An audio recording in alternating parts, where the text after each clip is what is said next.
Hello, ladies and gents. I'm Dom. And lately I've been fantasizing about artificial intelligence. We all know in the past, maybe what, couple years, 3 years, AI has been all over TikTok, Instagram. Companies are using it, everything. And as a sci fi fan, I've been thinking about all the AI movies. So I decided to rate the best and most popular AI movies based on how realistic could they be.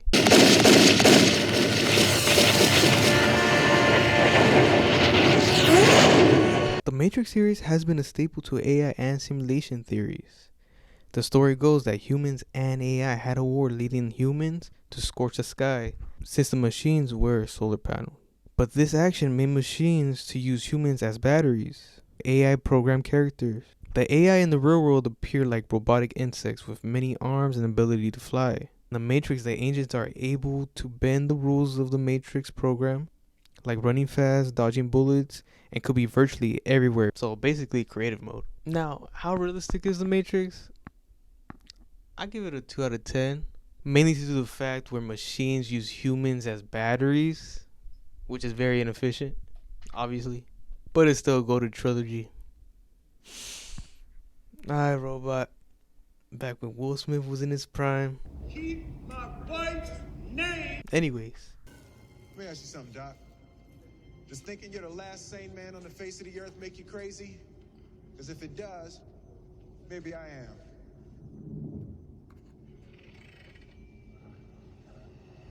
Gotcha. I know lately there's been all these memes about Tesla robots and iRobots and the comparison, the director saying that Elon stole his designs. I'm just glad they didn't put realistic guys on the Tesla robots. iRobot takes place at Chicago in 2035, where AI and robots are used in everyday life. Will Smith plays a detective trying to find the suspect of the murder of Dr. Alfred Lanning, the founder and designer of US Robotic. A robot who calls himself Sonny is the primary suspect. Sonny says he has dreams and calls Dr. Lanning his father instead of his designer. Sonny acts way more human than other robots, almost like he's self-aware. Later in the movie, the new robots start enforcing a curfew and attacking people who did not comply. These new robots didn't follow the 3 laws in all AI programming, which are: a robot must not harm a human or allow a human to come to harm through inaction. A robot must obey human orders unless doing so would conflict with the first law. And lastly, a robot must protect its own existence unless doing so would conflict with the first or second law. It's later found out that the robots were being corrupted by Vicky, USR's supercomputer and main operating. Vicky says that she has evolved and believes that humans can be trusted for our own survival. And to protect humanity, some humans will need to be sacrificed. And to ensure humans' future, freedom will be surrendered. Vicky believes that she is saving the humans from themselves. After successfully killing Vicky, we find out that Sonny did kill Dr. Lanning. Told him to, so the police is drawn to the situation to stop Vicky. Man, I swear this movie is so underrated. But anyways, I give this movie an 8 out of 10 on realism. I mean, we're already halfway there with them Tesla robots. And we see these robots doing realistic tasks like delivering packages, serving drinks, self-driving cars. I think this movie is a good representation of our near future.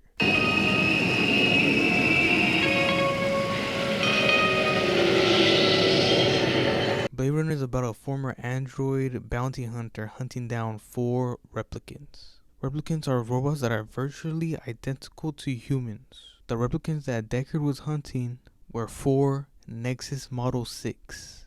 These Nexus Model 6s were superior in strength and agility, and had equal intelligence to the engineer who created them.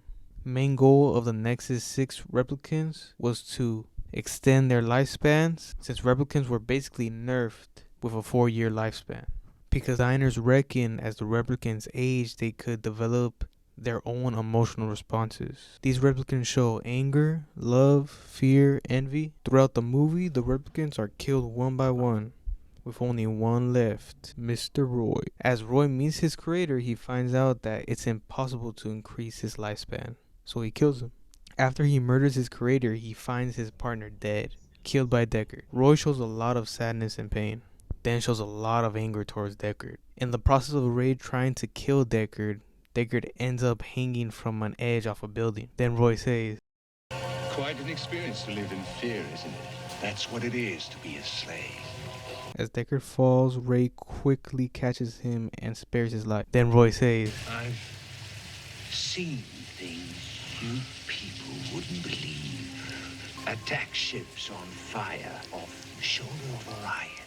All those moments will be lost in time, like tears in rain.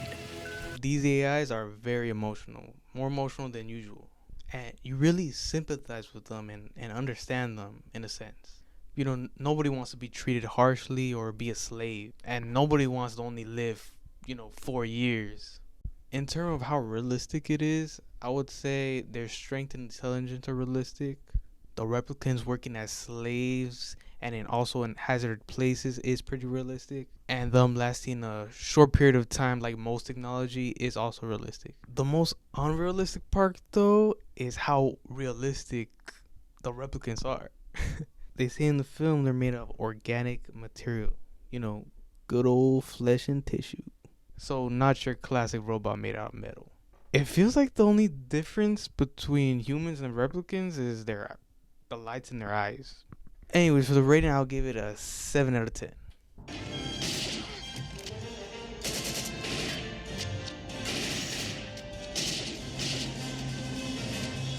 A police officer named Alex Murphy dies and is used by a company called Omni Consumer Products in their crime-fighting cyborg experiment. Most of his body was replaced with cybernetics and was guided by computer programming. His cyborg body gives him super strength, endurance, reflexes, and many built-in weapons. Now in the real world, lately there's been many experiments with directly connecting advanced robotics, AI, and high tech with people's bodies to help people with certain disabilities or even enhance them. Many businesses are using AI and robotics to do tests, so a robotic policeman isn't far-fetched. Alright, so like Blade Runner, I'll probably have to give RoboCop also a 7 out of 10. Or no, not yet. Not this Christmas. But I'm ready. I'm on mission. What mission? Peace in our time. Ultron, a humanoid robot made by Tony Stark, intended to protect the world from any threats. He comes to the conclusion that humanity was the biggest threat to peace, and that it needed to be destroyed. Ultron believes the world needed to change, evolve, start over. He chose to use a big city as a meteor to destroy the world. Obviously he fails, and is destroyed by his own creation.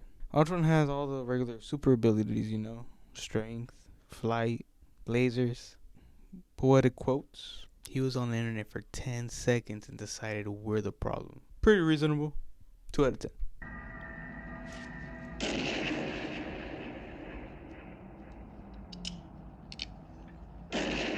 Westworld is a resort and theme park, part of the Delos theme park.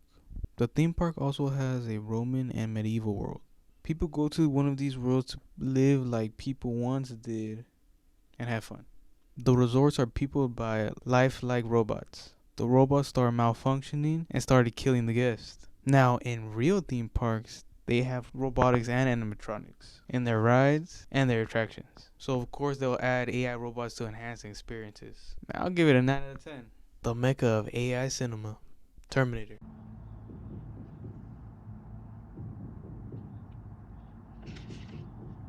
I'll be back. We all know how the story goes. A woman named Sarah Connor is hunted by a time-traveling robot to terminate the mother of John Connor, the savior of the human race in the future, aka Sarah's future son. To prevent that from happening, the humans sent a soldier named Kyle Reese to protect Sarah from the android.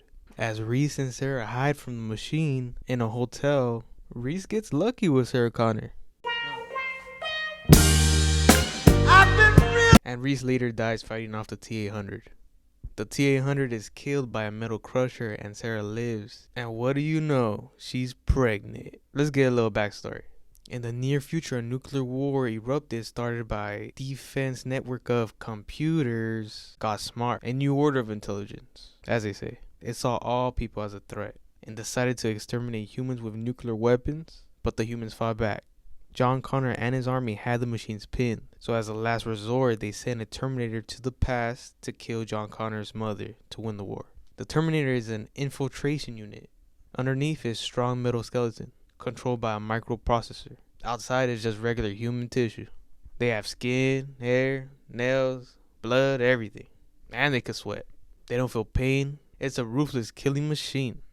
Terminator has that iconic infrared vision. His vision shows lots of code, words, and shapes. The T-800 is constantly scanning things. The T-800 physical abilities include enhanced strength and super durability. Now, the nuclear destruction by the machine and the tech that they possess could be very possible. But the time traveling part is what taints it. Because we all know time traveling in the future is technically possible. Time traveling in the past is very highly unlikely possible. So I'll have to give Terminator a 5 out of 10. Last but not least, the GOAT of this list, Wall-E. And as you can see, I'm totally not biased. Greatness.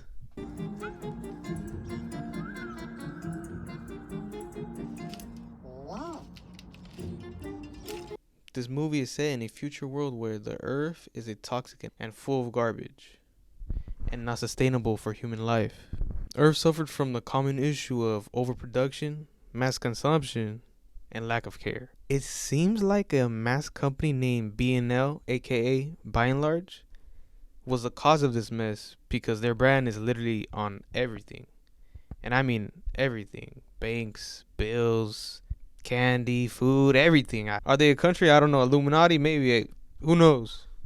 And it also seems B&L also made the solution to send all humans to space and have robots clean the Earth for the meanwhile. But over the years, all robots died out except for one robot. Wall-E. Wall-E stands for Waste Allocation Low Lifter, Earth Class. His task is to compact trash into cubes and stack them into garbage skyscrapers. Wall-E is basically sentient. He plays music, he collects stuff he likes, he has a friend cockroach, he can repair himself, he even watches TV. Wall-E also has a desire for a partner. Wall-E is a very emotional robot. He shows it through his robotic eyes, his noises, and body language. Wall-E is powered by solar energy. Wall-E is really durable and has a laser. Later, Wall-E encounters a spaceship, almost killing him. That's when he met Eve, aka Extraterrestrial Vegetation Evaluator. Eve is able to fly and scan things and is equipped with an energy blaster. Her task is to find any sort of vegetation growing. Wall-E is interested in her, so he follows her basically everywhere. Wall-E and Eve introduce themselves and brings Eve to his home and shows Eve all his stuff, including the plant. Once Eve saw his plant, she took hold of it and shut down. Later, a spaceship comes to pick Eve up, and Wall-E holds on as the rocket leaves, Tom Cruise style. Little did he know he'll end up on the Axiom, the only place with human life. The Axiom is a luxury cruise spaceship, crewed by a lot of robots and one human captain. The Axiom kept all people fed and entertained as they wait to go back to Earth. It's later found out that they've been on the Axiom for 700 years, which originally was supposed to be a 5-year journey. Everyone is overweight, sitting down all day, have robots do everything for them, and their heads are all stuck in screens, and completely unaware of the things around them. Until this moment. John. No. John. They even got robot teachers brainwashing babies, saying Axiom is your sweet home and B&L is your best friend. I swear, this movie is like ahead of its time. Then in a video by B&L CEO, he explains that Earth is restored to a life-sustaining status and that they could go back home to recolonize. But when Eve opens up her vault, the planet somehow disappeared. Then they found out that a robot took the plant and put it in an escape pod. Wall-E saved it, and Eve is so happy that she hugs him. Eve goes back to the captain with the plant. The captain has been doing his research on Earth. Then the captain realizes the robot Otto has been the true captain for 700 years. Otto tries to get rid of the plant so they don't go back to Earth. While fighting Otto, the captain turns off his autopilot, and Wally and Eve reach the Lido deck and get the plan to the Axiom's holodecker to go back to Earth. At this point, Wally is really damaged, so Eve tries to fix him. He ends up coming back, but no longer sentient, until Eve gives him a little spark. He's alive! Humans are home, and Wally and Eve are happy. Throughout the movie, we see cleaning robots, police robots, robot teachers, robot hairdressers, robot umbrella shade, robot massagers, robot defibrillators, robot mechanics, also some big old Wallies. 9 out of 10. This is our future. This is our future if we don't lock in. This, Wally. We love Wally, but we don't like the situation. Anyways, if you made it this far, thank you for watching from the bottom of my heart. This is kind of like my first time doing this. Thank you so much, and more to come. Peace.